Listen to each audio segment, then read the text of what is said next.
श्री गणेशाय नमः। मैंने आपको गौकर्ण की कथा पहले भाग में सुनाई थी। आज मैं उस कथा को आगे बढ़ाने जा रहा हूँ। ये मेरा दूसरा भाग होगा गौकर्ण की कथा। आइए आगे देखते हैं कि गौकर्ण की माँ ने क्या किया उस फल का।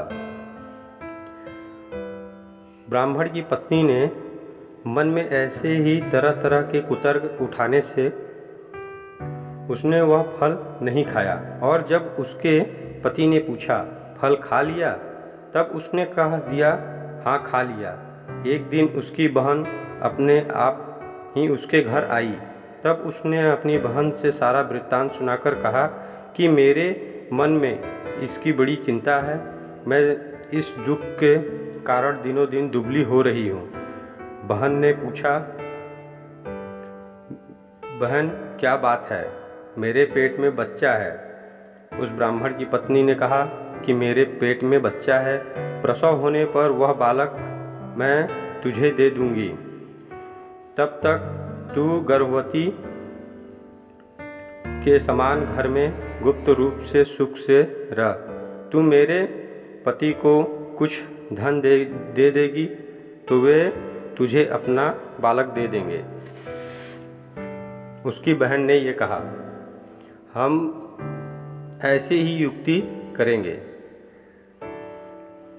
कि जिसमें सब लोग यही कहें कि इसका बालक 6 महीने का होकर मर गया, और मैं नित्य प्रति तेरे घर आकर उस बालक का पालन पोषण करती रहूंगी। तू इस समय इसकी जांच करने के लिए यह फल गौ को खिला दे। उस ब्राह्मण की पत्नी ने उस फल को गौ को खिला दिया।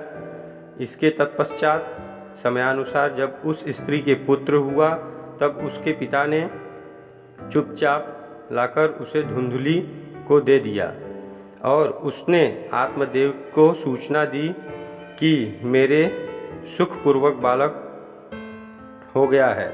इस प्रकार आत्मदेव के पुत्र हुआ। सुनकर सब लोगों को बड़ा आनंद हुआ।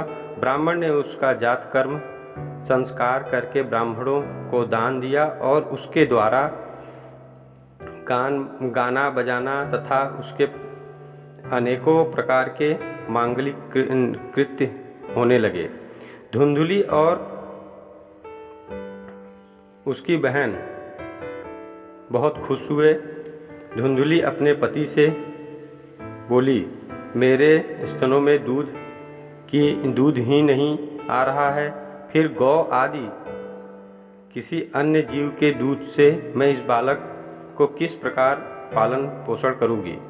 मेरी बहन के अभी बालक हुआ था, वह मर गया है। उसे बुलाकर अपने यहाँ रख लें तो वह आपके इस बच्चे का पालन पोषण कर देगी। तब पुत्र की रक्षा के लिए आत्मदेव वैसा ही किया, तथा माता धुंधुली उस बालक का नाम धुंधुकारी रखा। इसके बाद 3 महीने बीतने पर उस गौ के भी एक मनुष्यकार बच्चा हुआ। मनुष्य के बच्चे के जैसा उस गौ को भी एक बच्चा हुआ। वह स्वर्ण सुंदर, दिव्य, निर्मल तथा सुवर्ण की सी कांति वाला था। उसे देखकर ब्राह्मण देवता को बड़ा आनंद हुआ, और उसने स्वयं ही उसके सब संस्कार किए। इस समाचार से और सब लोगों को बड़ा आश्चर्य हुआ, और वे बालक को देखने के लिए आए तथा आपस में कहने लगे, देखो भाई, अब आत्मदेव कैसा है, उसका भाग्य कितना उदय हुआ है। कैसे आश्चर्य बात है कि गौ के भी ऐसा दिव्य रूप बालक उत्पन्न हुआ है। दैव योग से इस गुप्त रहस्य का किसी को भी पता नहीं लगा। आत्मदेव ने उस बालक के गौ के कान से देखकर उसका नाम गौकर्ण रखा। गौकर्ण का नाम गौ के जैसा कान था गौकर्ण का, इसके लिए उसका नाम गौकर्ण पड़ा। कुछ काल बीतने पर वे दोनों बालक जवान हो गए। उनमें गौकर्ण तो बड़ा पंडित और ज्ञानी हुआ, किंतु धुंधुकारी बड़ा ही दुष्ट निकला।